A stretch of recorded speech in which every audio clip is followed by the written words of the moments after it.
Баршаңызға сәлем, каналыма қош келдіңіздер. Бүгін біз сіздермен бірге ерекше бір тағам әзірлейміз. Ол үшін мискамызға 250 мл суымызды құямыз. 5 грамм ашытқымызды салып, жарты шай қасық тұзымызды салып, жақсылап араластырамыз.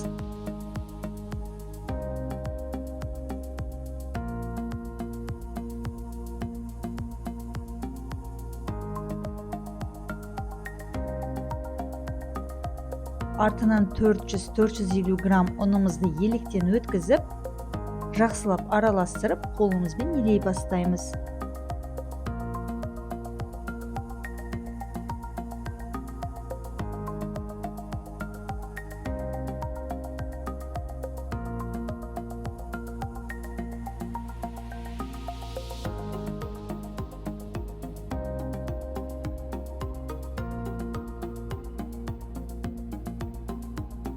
Қамырымызды жақсылап илейміз. Жұмсақ қамыр болып шығуы тиіс. Үстін пищевая пленкамен жауып, жарты сағат уақытқа қалдырып қоямыз. Қамырымыз ашыды, көтерілді. Енді қамырымызды екіге бөлеміз. Кішкене қолымызды да, қамырды да майлап жібереміз де. Ешқандай оқтаудың көмегінсіз осылай бастырып қамырымызды ашып аламыз.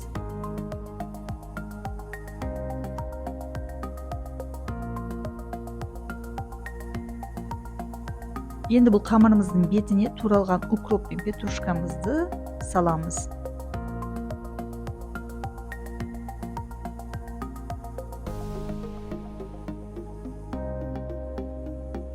Енді қамырымыздың екі бетін осылай беттестіреміз. Үстін басып жіберіңіздер. Артынан пышақпен осындай бөліктерге бөліп аламыз.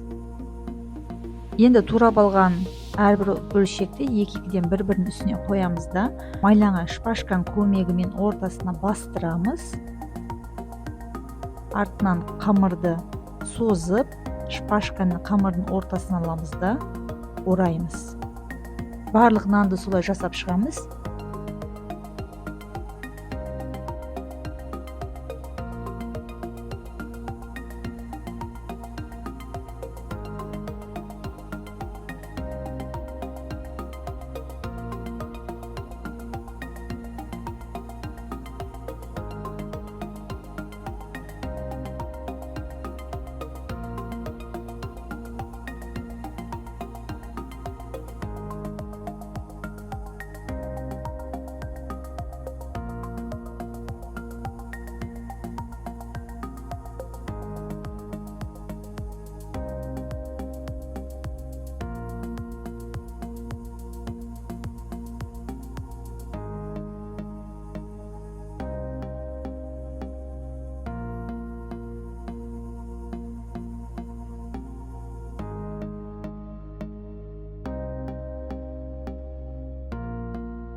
Енді мантаваркамызды жақсылап майлап аламыз да, жаңағы нандарымызды орналастырамыз. Арасын біраз алшақтау етіп қойыңыздар, өйткені бұл нан көтеріледі. Енді нандарымызды 30-35 минутқа отқа қоямыз.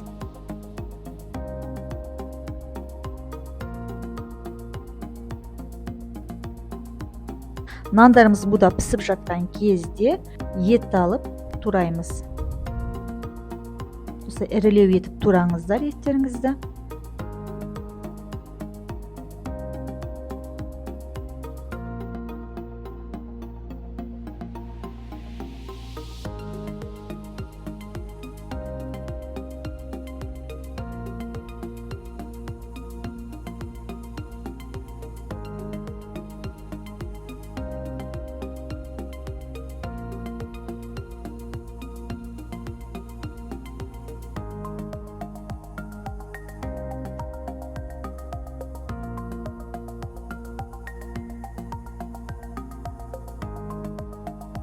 Одан әрі 2 пиязымызды жарты сақина етіп турайсыздар.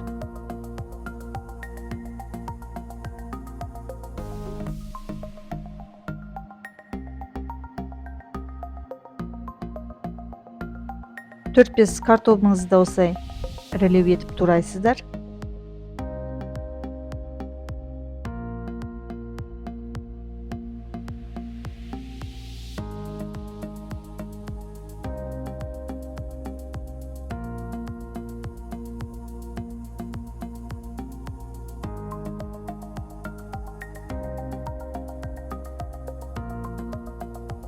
Одан кейін ащы және тәтті болгар бұрыштарын 4 бүріштілеп тураймыз.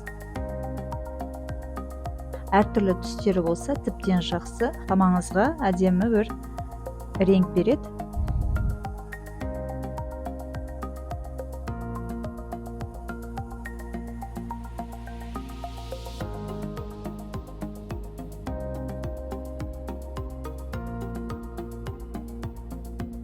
Одан әрі бір үлкен сәбізімізді алып, ірілеу етіп тураймыз. Бұны осылай домалақ күйінде салсаңыздар болады, бірақ мен бұны 2-ге 4-ге бөлдім, көлеміне қарай. Енді қазанымызға сұйық майды құямыз. Етімнің майы аса көп болмағандықтан майды көбірек қостым. Әбден сөлі шыққанға дейін қызып тұрған майға еттерімізді саламыз да жақсылап қуырып аламыз.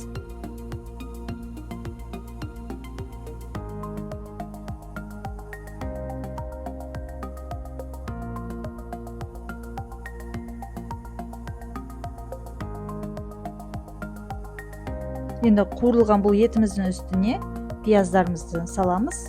Жақсылап араластырып, тұзын қосамыз.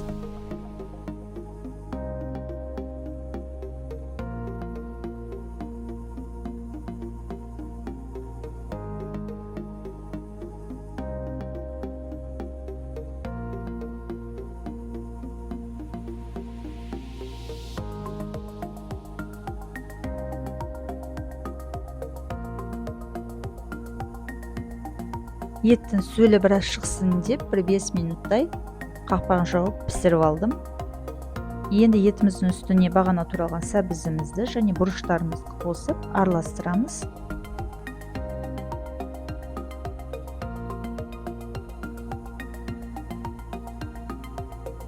Артынан картоптарымызды саламыз.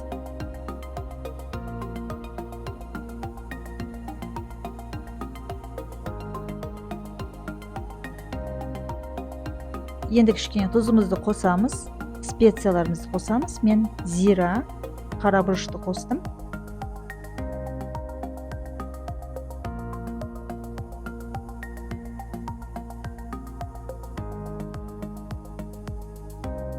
Картоптарымыздың бетін жауып тұратынына етіп, суымызды құямыз.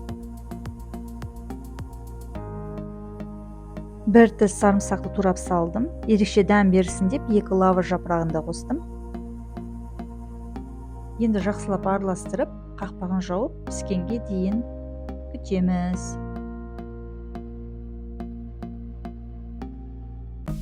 Мінекей, нандарымыз да дайын болды. Тағамыз да дайын.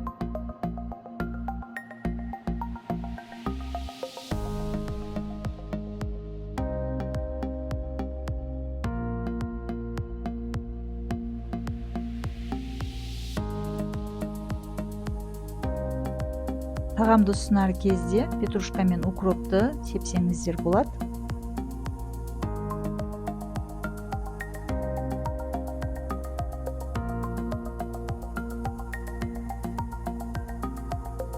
Тағамыз дайын болды. Сіздерге ас болсын. Достар, менің видеоларыма лайк басып, каналыма тіркеліп және қоңырауша белгісін басуларыңызды өтінемін.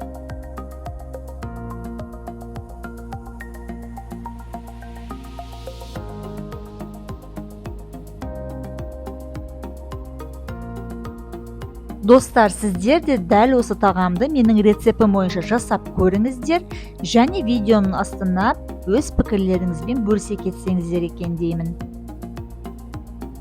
Көріскенше!